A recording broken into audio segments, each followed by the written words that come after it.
Amis photographes, bonjour et bienvenue dans ce nouveau tuto.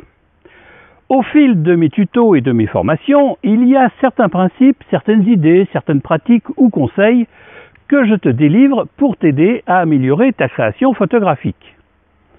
Peu importe ton niveau actuel, ce qui compte c'est d'aller de l'avant et de progresser en apprenant et en apprenant encore.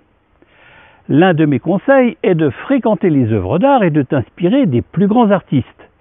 Ernst Haas a déclaré que nous devrions rechercher l'inspiration partout. Écouter de la musique, regarder des peintures et des sculptures, lire des livres, alimente ton imagination très profondément. À ce propos, il y a des citations de Picasso qui ne me quittent jamais, tant elles sont inspirantes. Aujourd'hui, je voudrais en partager 5 avec toi que je cite de mémoire. Je souhaite qu'elles aient autant d'impact sur toi qu'elles en ont eu sur ma propre pratique photographique. Commençons.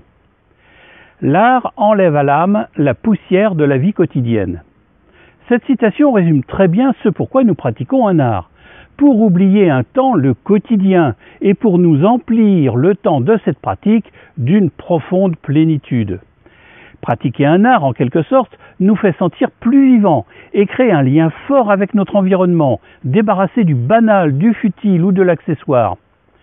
Encore une fois, cela n'a rien à voir avec ton niveau de compétence. C'est le simple fait de pratiquer qui procure cette émotion.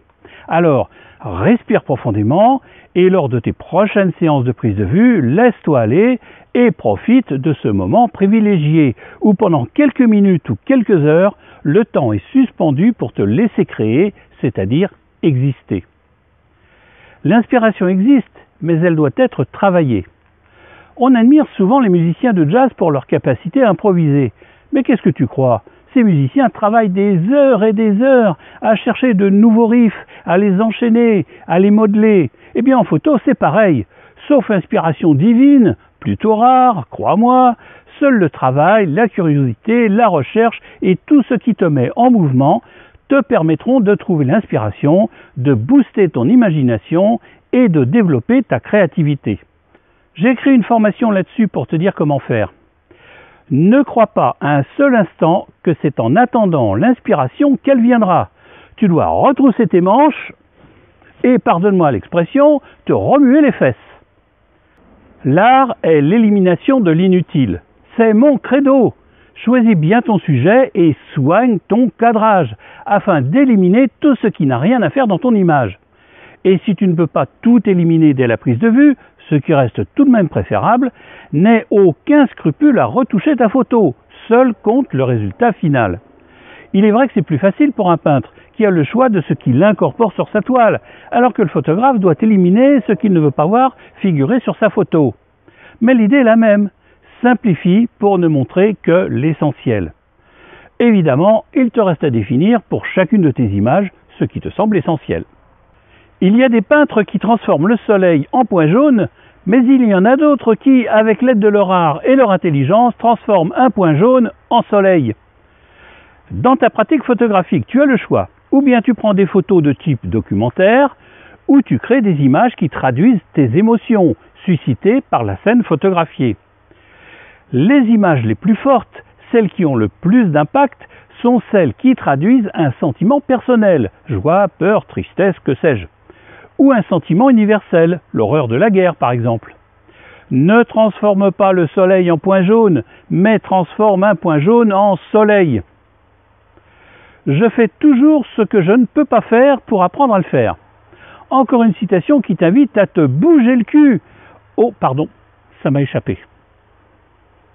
La version soft que je te rabâche sans cesse, c'est que tu dois sortir de ta zone de confort, découvrir d'autres genres, d'autres techniques, d'autres pratiques pour élargir ta palette de créateurs.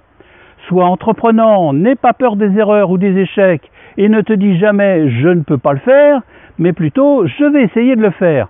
Il est vrai que le verbe « essayer », bien connu des thérapeutes, ne traduit pas forcément une détermination farouche.